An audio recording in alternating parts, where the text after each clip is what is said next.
بسم اللہ الرحمن الرحیم۔ دنیا کا کوئی ایسا وٹامن نہیں جو کھجور میں موجود نہ ہو۔ کھجور کا استعمال سنت رسول بھی ہے۔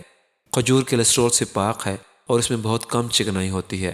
کھجور پروٹین سے بھرپور ہوتی ہے۔ کھجور ہمارے پٹھوں کو مضبوط بناتی ہے۔ آپ ہر روز کھجور کھاتے ہیں تو آپ کو وٹامن سپلیمنٹ لینے کی ضرورت نہیں پڑتی۔ کھجور میں موجود فائبر اور دیگر اجزاء ہمارے جسم کے لیے انتہائی مفید ہیں۔ اگر آپ کو معدے اور انتڑیوں میں تکلیف ہے تو آپ کو کھجور ضرور کھانی چاہیے۔ دودھ اللہ پاک کی بہت پیاری نعمت ہے۔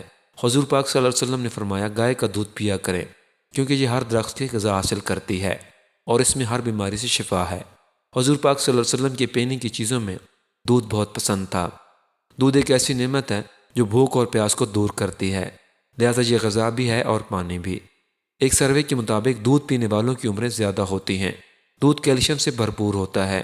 مثانہ کی کمزوری والے حضرات دودھ کے اندر گڑ ڈال کر استعمال کریں۔ دودھ معدے کی تذیبت ختم کرتا ہے۔ دودھ کے اندر چینی ملا کر استعمال کرنے سے پیٹ میں گیس پیدا ہوتی ہے۔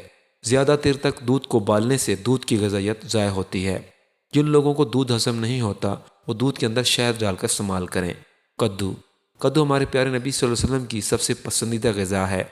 کدو زمانہ قدیم سے استعمال ہو رہا ہے۔ کدو کا مزاج سرتر ہے۔ کدو میں وٹامن B، C وافر مقدار میں پایا جاتا ہے۔ جو افراد ملیریا کے شکار ہو جائیں انہیں کدو کا جوس ضرور پینا چاہیے۔ گوشت ایک سپر فوڈ ہے، آئرن کا خزانہ ہے۔ آپ گوشت کو تیز آگ پر پکانے سے پرہیز کریں۔ گوشت کو سبزی کے ساتھ پکانے سے مضر اثرات کم ہو جاتے ہیں۔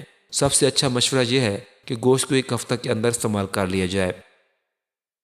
شہد میں اللہ تعالیٰ نے انسانوں کے لیے شفا رکھی ہے۔ شہد کو آپ قدرتی ملٹی وٹامن کہہ سکتے ہیں۔ شہد کو تیار کرنے والی مکھیوں کے پاس ہر قسم کا کمپاؤنڈ ہوتا ہے۔ اس کے اندر ہر پودے کے وٹامن ہوتے ہیں۔ اگر آپ کو خشک کھانسی ہے تو آپ شہد کے ایک چمچ کے اندر پسی کالی مرچ ڈال کر استعمال کریں تو کھانسی سے بہت جلد افاقہ ہو جاتا ہے۔